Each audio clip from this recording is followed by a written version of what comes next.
We are fortunate to have with us today Undersecretary Renato Solidum of the Department of Science and Technology and Philippine Institute for Volcanology and Seismology, who will share with us what Kagitingan looks like in the face of natural calamities. Magandang umaga po, Yusek Solidum. Magandang umaga. Let me share my presentation. Good morning to everyone. Magandang umaga po sa lahat mga guro. I heard this first speaker talk about her story. I'm as well a product of two teachers. Both my parents were teachers in the elementary, later on in high school. And I think education is very important to really prepare for the future. But in the context of what was asked of me, education is very important in terms of disaster preparedness and making sure that we achieve resilience for various hazards or disasters that we experience in the Philippines.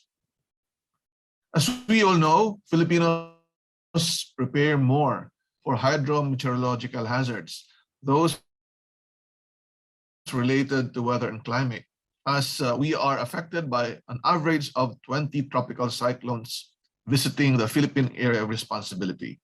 And aside from strong winds that would accompany these strong tropical cyclones, there will be heavy rains that can produce floods, landslides, and of course, with a strong wind, storm surges. We have experienced many of this. But we have to be reminded that other weather systems would also bring in heavy rains, like the monsoon seasons, habagat, amihan, or other weather systems like intertropical convergence zones. We also need to be aware, if we have not experienced this yet, that the Philippines is also very prone to geological hazards, hazards that originate from below the surface of the earth, driven by processes related to earthquakes, volcanic eruptions, and tsunami. And geological hazards can simply be a result of our geography and our geology, as we are part of what we call the Pacific Ring of Fire, where literally we have many volcanoes, 24 of which are active, among the total of around 300 volcanoes. Kakambal ng volcanic eruptions would be the occurrences of earthquakes, because part of the oceans dive beneath the Philippine archipelago on both sides. And as a result, this would trigger earthquakes and sometimes tsunami, and also make sure that there will be faults that move in different parts of the Philippines. So we have suffered from around 100 earthquakes, which are considered damaging in the past 400 years. And out of this, around 40 tsunamis that generated large to small waves in different parts of the Philippines. Have you experienced these different hazards, either related to weather and climate, or earthquake, or volcanic eruptions?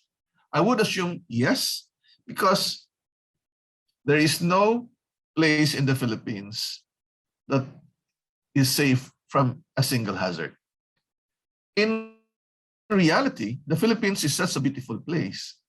Yung mga tinuturo natin these beautiful landscapes, every piece of land in the Philippines actually depict a story of the beauty and the beast.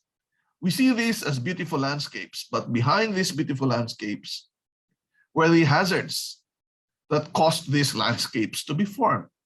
Obviously, if you talk about volcanoes, like Mayon Volcano, Taal Volcano in Batangas and the lake, we can relate this to the violence of volcanic eruptions. But if we talk about Chocolate Hills in Bohol, or the white beaches in Boracay, in Bohol, or any other parts of the Philippines, perhaps we should learn that these are actually limestone rocks originally made from corals, which grow below the surface, below water level, how come these are now above ground? Well, they are now above ground because of faulting that lifts up the ocean floor, carrying the corals above the ground. And now the corals, of course, when they got lifted up, would be associated. This lifting would be associated with earthquake events. And with time, weathering, erosion, landslides would shape this different lifted up piece of the ocean, like the chocolate hills, and make them rounded. While the beaches would be formed when the waves will pound on these rocks continuously.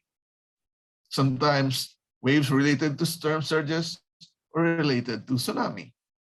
The mountains all over the country, the big mountain ranges like the Cordilleras in the northern Luzon were lifted up from the ocean floor because of faulting and earthquakes, and these are sculpted by landslides and weathering and erosion. And these river valleys were created out of these mountains due to floods and continuous flow of water. So any piece of land in the Philippines depicts a story of the beast. With these ongoing hazards that we experience, we also have to look into the future effects of climate change as the temperature of the earth is warming up. In the Philippines, based on PAGASA data, around 0.1 degrees centigrade increase is observed every 10 years.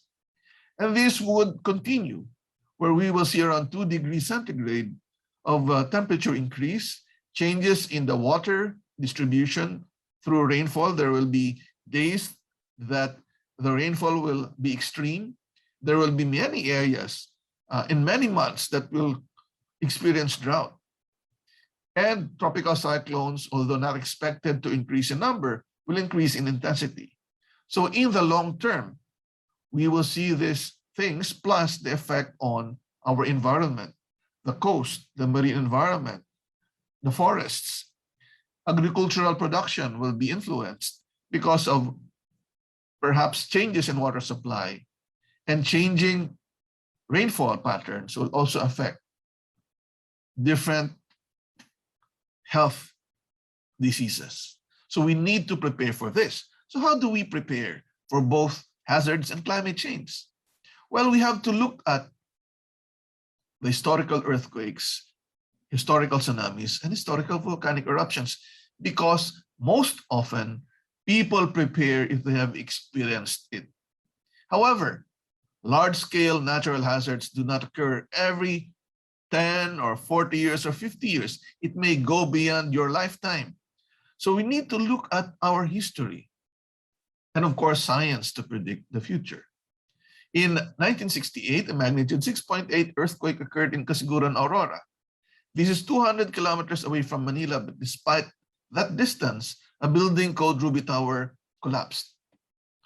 In 1976, a magnitude 8.1 earthquake occurred in the Moro Gulf and triggered a tsunami as high as 9 meters. And this occurred past midnight, and the first wave arrived 2 to 5 minutes after the earthquake. Very fast, very tall wave. And in recent years, we have experienced earthquakes in Luzon, like the 1990 Luzon earthquake, the earthquakes in Bohol, the earthquakes in Mindanao, Surigao, and recently the series of earthquakes in Cotabato in 20. In terms of volcanic eruptions, the most frequently erupting volcano is Mayon volcano. Way back in 1814, it devastated the southern slopes of Mayon, deposited volcanic materials all around, and killed more than 1,000 people. Taal volcano near Manila is very famous for its eruption. In 1911, it killed 1,200 people. And last year, although it did not cause significant impact in terms of lives lost, maybe 1 or 2 at most, it displaced close to 500,000 people. Of course, one would know if you have that in 1991, Pinatubo erupted. This is considered now the 3rd largest eruption in the world's history last century. And this caused impact to around 1 million people. But because of the good warning and response, less people died. Why is recalling the history of our country very important?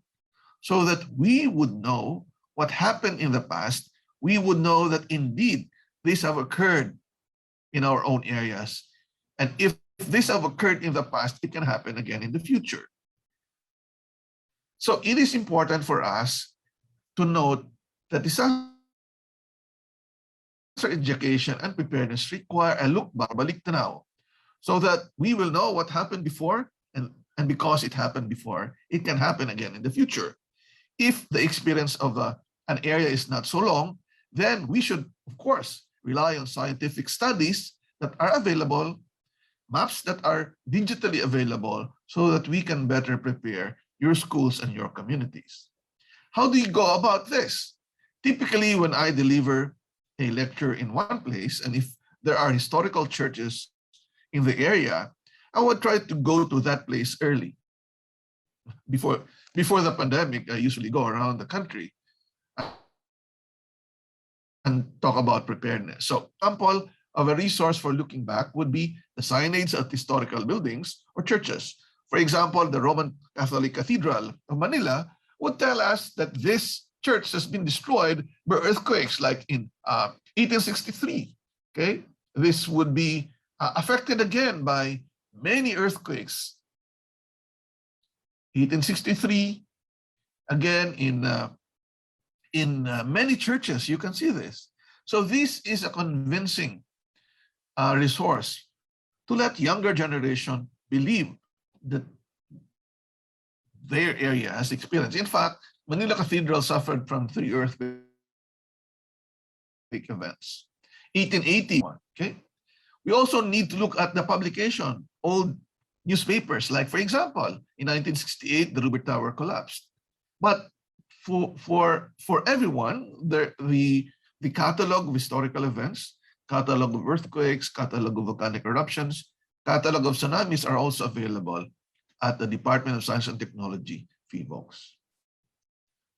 We also need to use eyewitness accounts. If you have experiences of disasters in the past, you can actually interview people. We have been doing this. We actually video some of these eyewitnesses, and we share their stories to people through a video, like this one for the eruption of Taal in 1965. After the 2011 tsunami in Japan, we went there to interview Filipinos who were affected by the tsunami and how they survived. And we prepared a comics or manga so that students, teachers, and other people can really read and see what happened for them to survive. So we have 4 comics out of this. So you can actually do this in your own places. And in fact, I have interviewed teachers that experienced the 1960 tsunami that came from Chile and arrived in the Philippines 26 hours after. They were young kids before, and they can now relate to what happened in their area and how they survived. So sharing eyewitness account is very powerful, because in education, people will better understand if you explain things like a story. Because people like gossip is very popular, but we can actually use the pattern of this social events to tell them the real score by sharing stories of what happened before, so that they can be convinced that they need to prepare for the future. So looking back helps us imagine. One of the famous scientists in the world is Albert Einstein, famous for the equation E = mc². But he is also famous for the statement that imagination is more important than knowledge.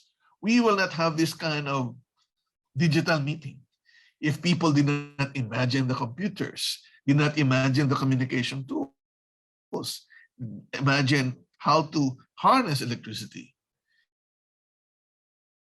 Even if they're knowledgeable, but if these are not converted to things that are useful, we will not improve. Likewise, for disaster preparedness, we need to make sure that we're able to imagine what can happen in the future in your own house, in your own school, in your own community, given the history and given the scientific data that you are provided. Disaster imagination is like a preview, a movie preview, where you are able to get an idea of what the movie will show in a very short span of time, so that you are already aware and be ready. Kung nakakatakot yung movie, at least alam mo na, no? So disaster imagination needs many information, looking back, and science, so that we can prepare better. Imagine if, for example, during Yolanda, before that we were able to imagine what can happen, then we can have preposition the response. We could have evacuated a lot of people. So in terms of preparing for these large-scale events, we need science-based information on hazards and risks and scenarios to prepare better. Disaster imagination is an essential part of disaster education and preparedness.